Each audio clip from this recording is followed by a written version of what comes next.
Estoy en el Museo de Documentación y Educación sobre el Holocausto.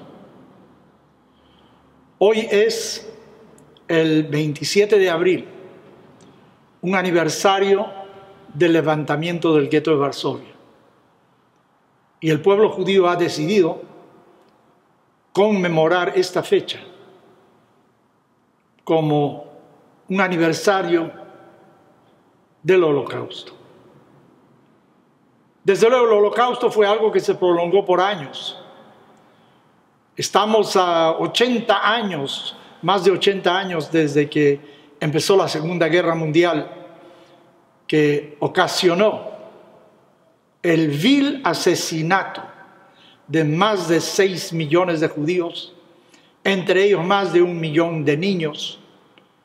Es verdad de que otros murieron también, gitanos, homosexuales, pero había una hazaña especial contra el pueblo judío. Porque incluso cuando los ejércitos alemanes ya estaban perdiendo la guerra, sin embargo, no desistieron de continuar con el asesinato planificado del pueblo judío. Estoy parado aquí junto a uno de los vagones que en realidad eran vagones para llevar rebaños, animales de un lugar a otro. Y esos vagones fueron utilizados para llevar a judíos a campos de exterminio. Y tengo entendido que este vagón estuvo en Auschwitz, que era la mayor fábrica de asesinato que la humanidad haya visto. Porque el Holocausto es algo sumamente diferente. No se trató de personas que habían de alguna manera traicionado al pueblo, al gobierno alemán, que habían delatado testimonios secretos, que habían robado, que habían cometido algún delito. Su único delito era haber nacido judío, o mejor dicho, según los alemanes, haber tenido al menos un abuelo judío. Eso era suficiente para ser calificado como judío. Los alemanes pensaron de que los judíos son una raza inferior, que infectan al resto de la sociedad.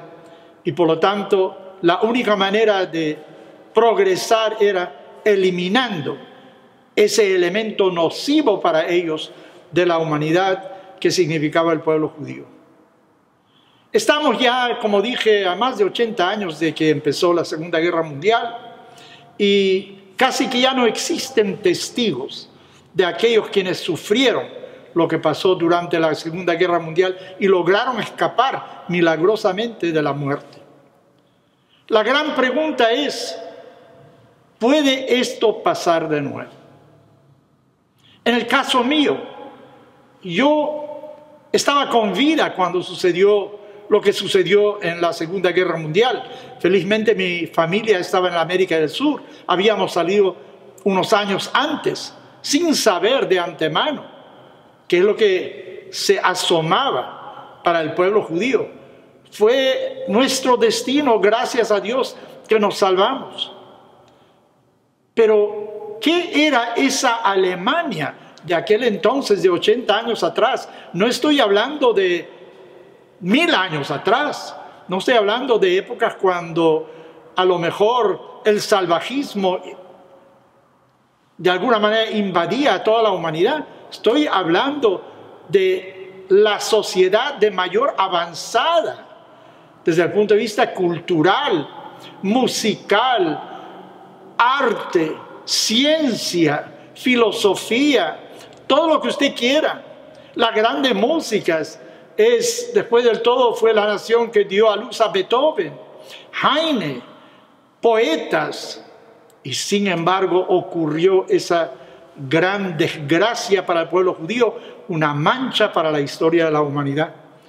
La pregunta es, ¿puede eso ocurrir de nuevo?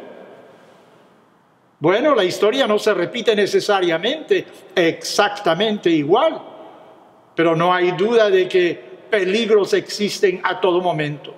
Entonces, por un lado, no es que queremos volver al pasado, queremos recordar lo que pasó, pero sobre todo asegurar de que eso no vaya a ocurrir nuevamente en el futuro.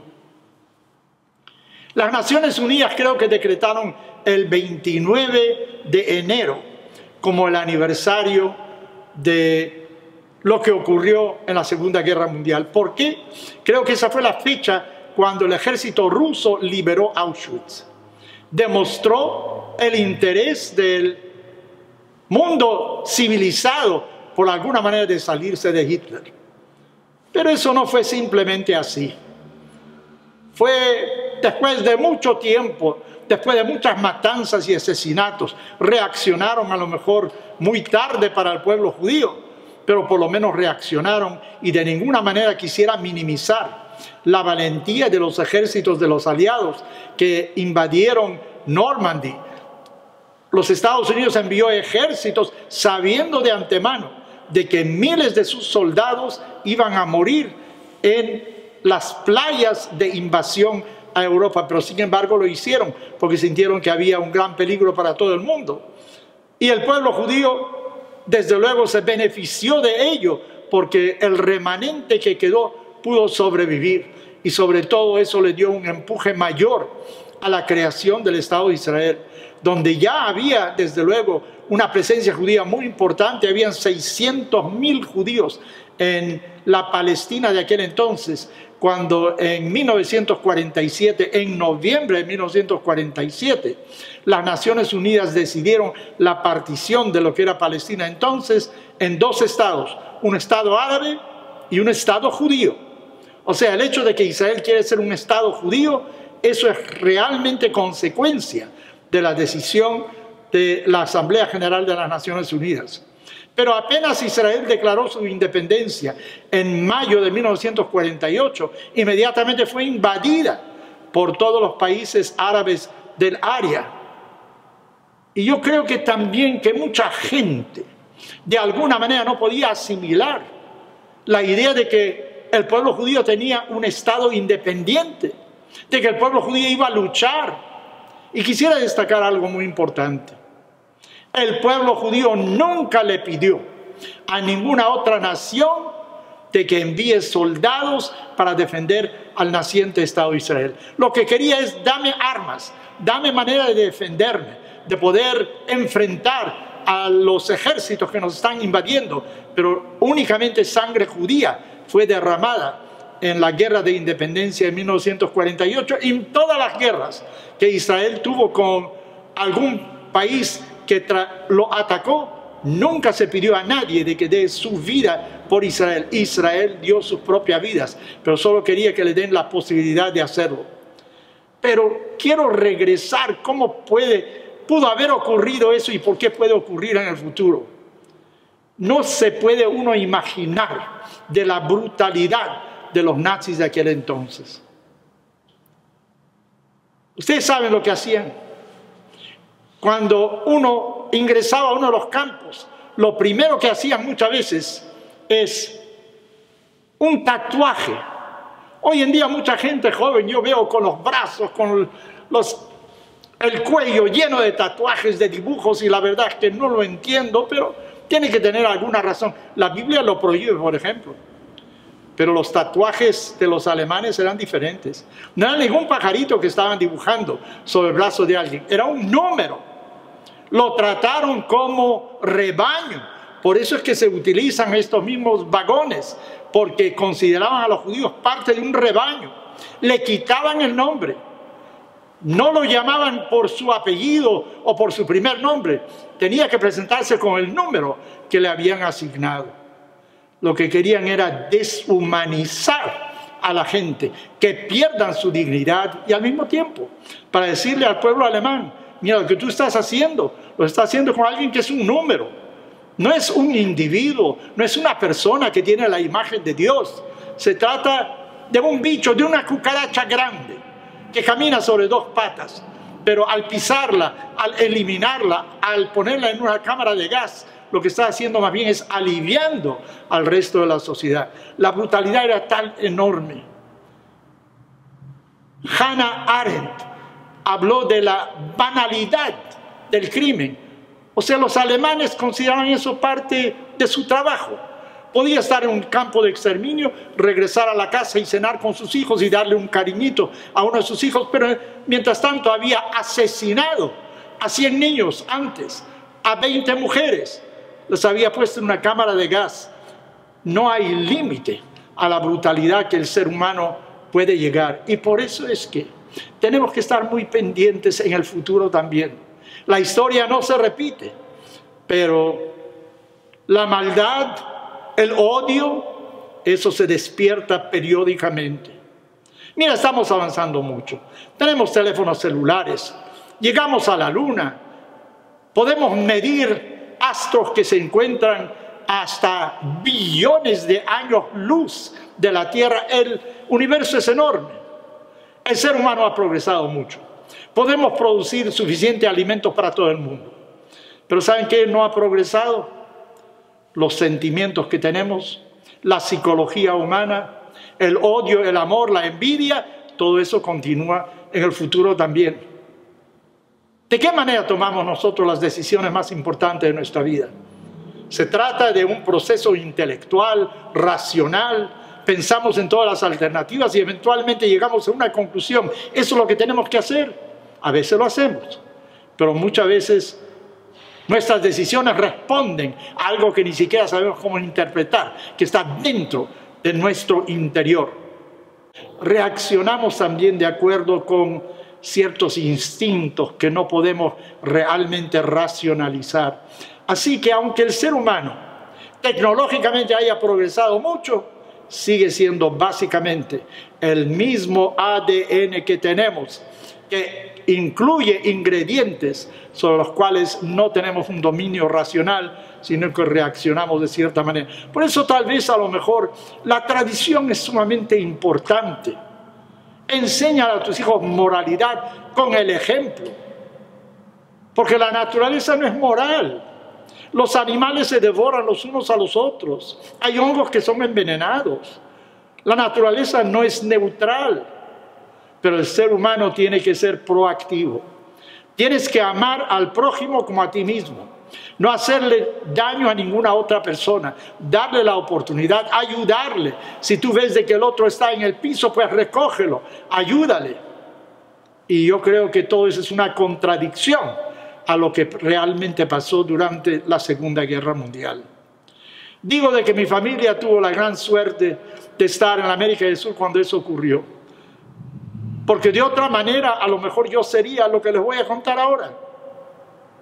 En una oportunidad estuve en Cuba con el gran rabino de Israel, Israel Meir Lau, era el gran rabino de Israel en aquel entonces, y fuimos a visitar el cementerio que está en las afueras de La Habana, de la ciudad capital, y uno podía ver por las lápidas elaboradas que había sido una comunidad sumamente afluente, rica desde muchos puntos de vista.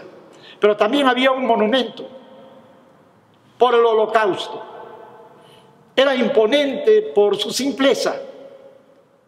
¿Qué había debajo de ese monumento? Estaba enterrado una pastilla de jabón, no Palmolive, era pastilla de jabón hecha de grasa humana, de un judío. Eso era lo que estaba enterrado ahí. Entonces muchas veces pensé, quién sabe, si es que me hubiera quedado en Europa en ese periodo, a lo mejor yo estaría enterrado como un pedazo de jabón bajo ese monumento ante el cual el rabino Lau y todos los presentes recitamos Kadish en memoria de los mártires que habían sucumbido durante la Segunda Guerra Mundial. Recuerdo haber leído no hace mucho acerca de un señor que había fallecido y el rabino fue ahí para ayudar a la Hebra Kadisha para hacer la tahará, que quiere decir preparar, la preparación del difunto para enterrarlo, limpiarlo físicamente. Y de repente uno le dice a otro, otra visa, tiene una visa. Y el rabino no entendió qué quiere decir que tiene una visa, pero continuaron, pero habían murmurado que tenía una visa. Finalmente, cuando terminó todo el proceso de la tahará, el rabino le preguntó, ¿qué es eso de que tenía una visa que dijeron ustedes en Yiddish? No, dice, ese es el número que vimos en su brazo. Y ese número es una visa y es un boleto para ir directamente al Olam Abba, al Gan Eden. Bueno, yo no quisiera llegar al Gan Eden por esa razón. Yo quisiera enseñarle a mis hijos, a mis nietos, a mis bisnietos, a todos quienes me escuchan, de que uno tiene que vivir una vida de alta moralidad, de ética. Para el judío, de acuerdo a los principios de la Torá. Para el cristiano, de acuerdo a sus principios morales. Porque estoy seguro de que todas las grandes religiones le enseñan a sus seguidores que tiene que tener una vida ética de ayuda a otras personas. Bueno, repito, estamos a más de 80 años de que haya ocurrido esa calamidad que nunca existió en la humanidad antes, y lo que tenemos que hacer es asegurar de que no ocurra más. Y creo que para el pueblo judío la única garantía, la única seguridad que tenemos es Medinat Israel. Porque Medinat Israel no descansa si es que hay discriminación contra algún judío en cualquier parte del mundo. En este mismo momento, Israel envió un hospital de campaña, el primero en hacerlo, a los límites de Ucrania para atender a heridos que estaban en Ucrania. Envió a los mejores cirujanos para que los atiendan, porque Israel sabe lo que quiere decir muerte sin razón alguna. Israel no interviene con aviones, pero interviene con ayuda humanitaria. Y yo creo que esa debe ser la distinción nuestra a todo momento en el futuro. Si hay sufrimiento en alguna parte del mundo, tenemos que ser los primeros en enviar socorro. Y eso es lo que Medinat Israel hace. Cuando hay un terremoto, cuando hay cualquier accidente natural en cualquier parte del mundo, uno va a encontrar ayuda de Israel presente para, de alguna manera, solventar, de alguna manera, mitigar el daño que se ha hecho. Bueno, en este terrible aniversario, lo que tenemos que hacer es mirar hacia el futuro con esperanza. Pero la esperanza será tan solo consecuencia de nuestra vigilancia. El futuro será promisorio si es que vamos a recordar lo que ocurrió y asegurar que no vuelva a ocurrir nunca jamás, como dijeron aquellos sobrevivientes del Holocausto de la Segunda Guerra Mundial. Que Dios acoja en paz eterna las almas de todos aquellos quienes perecieron en ese vil episodio para toda la humanidad, y que cada uno de mis oyentes, sus familias, gocen de salud. Hay una pandemia, logramos creo que más o menos vencerla, que podamos vivir en alegría, en paz, y sobre todo saber siempre de que nuestra seguridad es Medinat Israel. Muchas gracias.